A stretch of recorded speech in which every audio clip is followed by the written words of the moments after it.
All right, so there we go. I had some of my water, thank God, which means that we're going to be able to, get into the rest of today's stories. Like I said, a former 16 and pregnant star Whitney Purvis has been on a very, very downward spiral for quite a while now.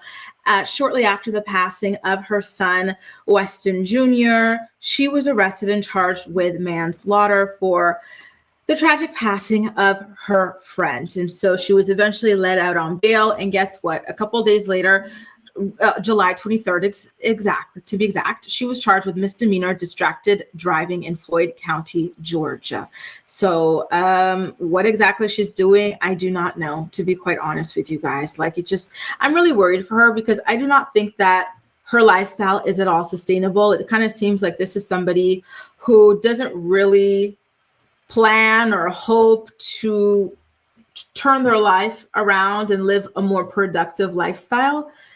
And when somebody is so young and they're already going down this road, it scares me. I have to be honest with you, right? It feels like she doesn't really have much to live for at this point. And, I hope that she knows that she can turn things around at any moment, and that, there are so many people in this world to whom she is important, and that she tries to step things up for them, or even just in honor of her son's memory, right? Why not just try to turn your life around, in honor of your son? Say, hey, you know what?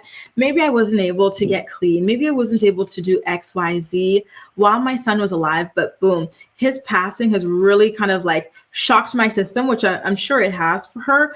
And I just want to be a better person in his honor because he's looking down on me. And, I don't know. I just do not get it with her. But again, I've never suffered from a rug addiction. So maybe it's easier said than done, right? I don't know, you guys, but it's so sad.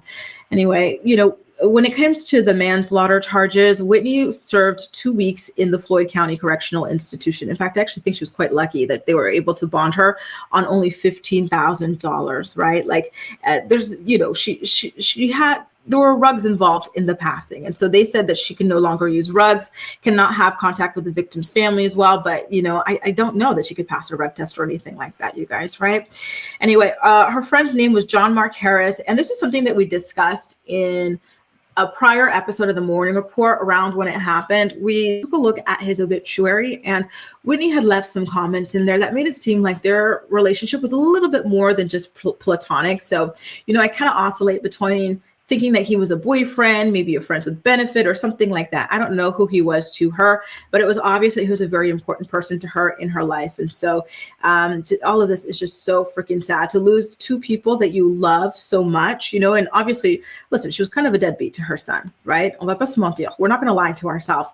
However, I think that there's a certain love for her son, deep down in her heart, right? And so to lose two people that you love like that so quickly, one after the other, now you're getting arrested and now you're getting doubly arrested. She's been going through a lot. And I really hope that, I don't know, do you guys believe in life coaches? What can be there to help somebody like this in life so that she could turn things around? I really do wonder. By the way, this is about the Jace stories. It looks like you guys really agree that Jace truly does need a freaking win in life. He does. I'll always have a soft spot for Jace, unfortunately, and I don't even want to say what I, worry and think his life will turn out. But the only thing I can say is that, I think it's unfortunately because of who his parents are, right? And so I'm hoping that things turn out differently. And so I want wins for Jace all the time, right? What happened to him is just so freaking unfair. Good morning, Goose. Good morning, Deshauna. So nice to have y'all here. Happy Wednesday. And I completely agree, Laura. Let's get that going. One win for Jace. We really, really, truly freaking need it. I kind of feel like we're all Jace's virtual aunts. We saw him grow up, we saw him be born and everything. We saw how unfair his life was from the very beginning. So you just really want nothing but the best for him. Laura says, wasn't she put in jail? Whitney, yes, she was. She served 2 weeks in jail. They let her out, $15,000 bond. What does she do? Distracted driving, boom. In fact, I'm surprised that this is a charge that she's facing because I thought that, before all the information came out about why exactly she was rearrested, I thought she violated the whole no rug thing. She has manslaughter. Yup. Really freaking sad. All of this is scary stuff. She's just not making good choices in life, unfortunately. Jalisa says, we know, by the way, Jalisa, what did you bring home as a souvenir from Rome? Can I, when you guys like travel places, like what do you guys do as like souvenirs? If you're kind of over the whole like magnets, like these sorts of things, shot glasses, what do you bring as like a cool, unique souvenir? Let me know. We know he doesn't have the money. And if he did, Janelle will not give it to him. Maybe Barbara has some for him. I hope Barbara has some set aside for him too. She seems like she's a lot smarter with her money than like, a lot of people would be. And that, she obviously has a deep love for him and probably knows that her trifling, good for nothing daughter will not actually care for her alleged son and put money aside for him, right? So sorry to hear about that, Laura. Honestly, this type of stuff is just so freaking sad, right? And, listening, I actually do think that Whitney should be sentenced to something like this. She should be sentenced to jail or prison time so that she could at least sober up, clean up, and think about things instead of just being out in survival mode. Carly says Whitney also has two other kids. She had 3 in total who still need a mom. Even she has to play a bit of catch up. I'll never understand how someone could do this with kids in the picture. Wow. I always thought she was one and done. 2 other, who the hell knocked her up? What the hell is that? That's scary. And you're acting like this and you've got 3 kids that you're responsible for out in the world. Like that is so cruel, truly, right? Who says Janelle's a POS? She accused David of being a PDF file, but then is asking what type of laundry exactly she should wear for him. Let's also not forget she defended him after he choked her son. And she also claimed that David locked Kaiser when he was about 5 years old into a running car and he tried to like monoxide poison him or whatever. And she's talking about what lingerie should I wear for him. The girl is nuts. The girl is freaking nuts, right? And yes, don't forget, you guys, MTV is working on a spinoff with the kids.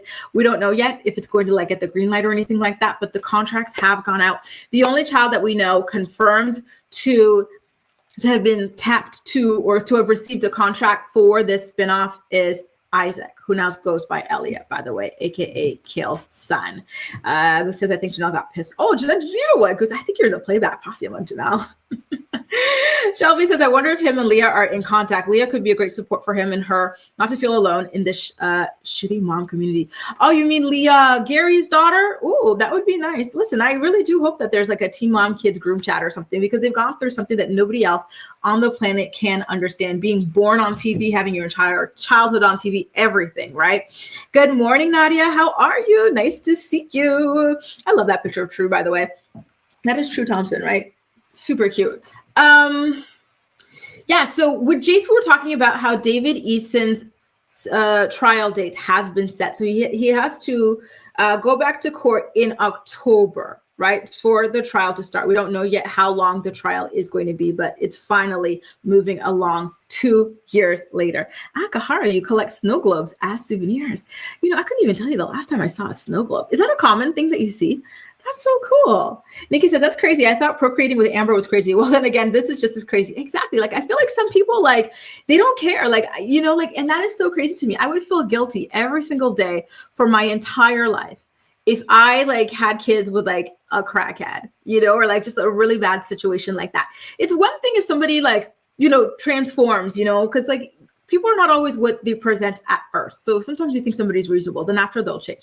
But if you go and knowingly have kids with a Janelle type, with a David Eason type, with a Kung Fu Portwood type. Like, I don't know how people do that. Like, I would just, I wouldn't even, I don't know what I would do with myself, to be honest with you. Like, that is absolutely like crazy to me. Good morning, Robin. Welcome to your first morning report. So nice to have you here. Winnie the Cat says, I wonder if the girlfriend will continue to stand by him if he's good. Oh, she will. Listen, one thing about Canal is she's got no self-esteem. The fact that you take this like freaking 3-time deadbeat off a boat, his wife's boat that he's freaking squatting on, and you move him into his house. You've got animals. You do some kind of business involving boarding animals or something like that. And he's a dog killer and he's an animal AB user in general. Like, you're going to stand by him through everything, right? He's lost custody of his children a million times because you're a fan of this show. Like, there's nothing going on upstairs with Canal, and again, she's like kikiing on social media, like everything's good, but we already know it's hell behind the scenes. It's an absolute like freak show over there in that house, and not like the good kind of freak. It's the bad kind of freak over there in the house. She's just putting on a front for social media because she feels like she's in competition with Janelle. But trust and believe, that girl is suffering every single day of her life. She now has to work 2 to 3 times as hard because she's not just living and paying her own expenses. She's paying for this grown ass, Bigfoot man who doesn't want to work. Oh, Gwen says, I hope you're right, Grace. I hope the two mom kids are at least in contact and supporting each other. Wouldn't that be so sweet to hear that they've got some kind of like, like a group chat? Like, they've been through so much. Like, honestly, I feel like having your childhood played out on television is traumatic, right? And especially when your parents are, abusing all kinds of substances and you guys went through poverty. Like, there's so many like layers of trauma to these kids. So like, I hope that they're able to kind of like, stick together in a certain kind of like, way. And thank you guys for welcoming Robin to the morning report. Listen, Robin, we're so happy to have you here, boo. Shelby says stickers for souvenirs. I put them on my laptop. Oh, that's so nice. Takes no space, but makes you smile. That's so fun too. Listen, I love this. Y'all know my thing is jewelry. So now, like, whenever I travel, so these are from Italy.